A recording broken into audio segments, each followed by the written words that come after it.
Hey guys, it's basically just got through that Donald Trump is more or less guaranteed to become the next president of the United States.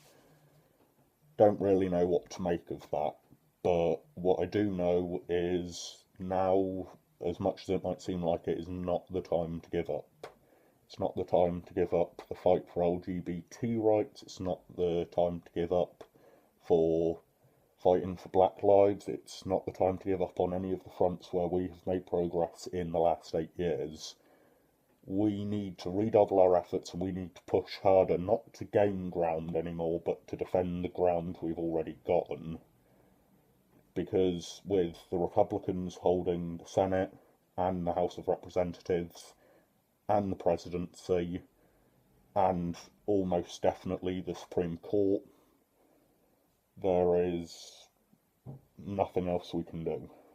They will try to push back against the progress made under Obama and under previous presidents. They will try to push us back to the 1950s and beyond.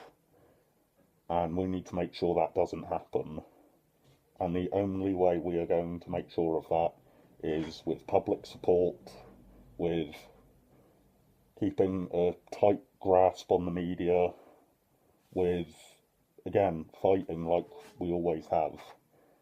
And I think that's all we need to do. Nobody knows, as of now, how this is going to end up. Nobody knows what Trump's going to do. Nobody knows what changes, if any, are going to be made, but we know that it is going to be totally different to what we were expecting and what it was. And I think we just need to wait for a minute. We need to keep our calm. We need to keep the media on our side. I think that's one of the most important things I've learned. If the media like you, then you can win. If the media start to turn against you, then it's going to ruin it. And the way we keep media on our side is we don't go off and act like crybabies and throw in the towel and throw our teddy out the pram just because we don't like the new guy. We might not like the new guy, unfortunately, we do live in a democracy, and that's the way democracy works sometimes. You don't get what you want, but you need to keep pushing for what you want outside of the democratic uh, purpose. And I think that's what we need to do. We need to make sure the media keep their eyes on Trump and don't start saying, well, hang on, maybe this guy makes some good points. We need to make sure that the media are there and they continue to say what they're saying now, which is how the hell did America let this guy get in? How the hell did it happen? And speaking to my generation here, I know some of you all didn't vote.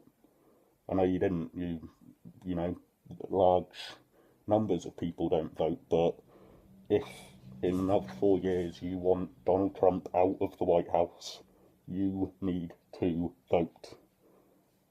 The older people vote, the millennials, the under 25s, the under 30s, they vote in minorities. They do not vote in the same force that the older people vote. They never have, and we probably never will, but it is important in every election where you want something to happen, you need to go out and vote for it. And I'm not talking about a Bernie or bust protest vote, which I know some of you all did as well, but I'm talking you need to vote for the realistic candidate that you want to represent you for the next 4 years. And some of you all didn't do that, and the result of some of you all not doing that is Trump is now in power. Peace out, y'all.